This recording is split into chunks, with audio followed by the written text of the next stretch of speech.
Top quality और consistent performance के लिए सिर्फ सिल्वर पंप नाम याद रखना। ಇದೆಲ್ಲ ಸರ್ಕಾರ ಯೋಚನೆ ಮಾಡಬೇಕಾಗಿತ್ತು. ಇಲ್ಲಿ ನಡೆದಿರ್ತಕ್ಕಂಥ ವಾಸ್ತವಾಂಶಗಳೇ ಬೇರೆ.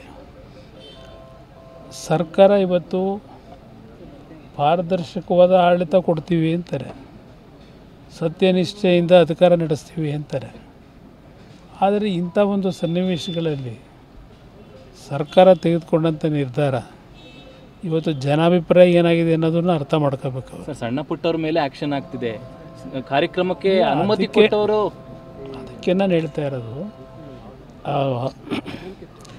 ಅರ್ಜಿ ಹಾಕಿದ್ರಲ್ಲ, ಫಸ್ಟು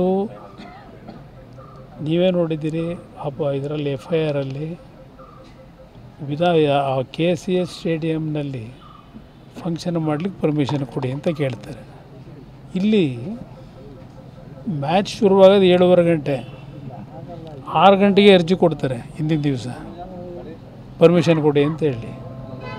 ಇವ್ರಿಗೇನು ಕನಸು ಬಿದ್ದಿತ್ತ ನಾವು ಇದನ್ನು ಗೆಲ್ತೀವಿ ಅಂತೇಳಿ. ಇನ್ನೂ ಕ್ರಿಕೆಟ್ ಫೈನಲ್ ಪಂದ್ಯ ಶುರುನೇ ಆಗಿಲ್ಲ, ಆಗಲೇ ಅರ್ಜಿ ಕೊಡ್ತಾರೆ.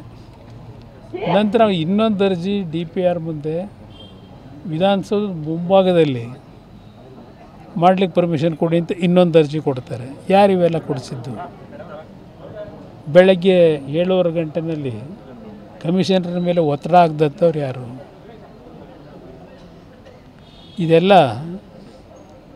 ನಾನು ವಾಸ್ತವಾಂಶ ತಿಳಿದು ಮಾತಾಡಿದ್ದೇನೆ. ನಿನ್ನೆ ನಾನು ಮಾತಾಡಿದ್ರಲ್ಲಿ ನಿನ್ನೆ ಯಾವುದೇ ರೀತಿ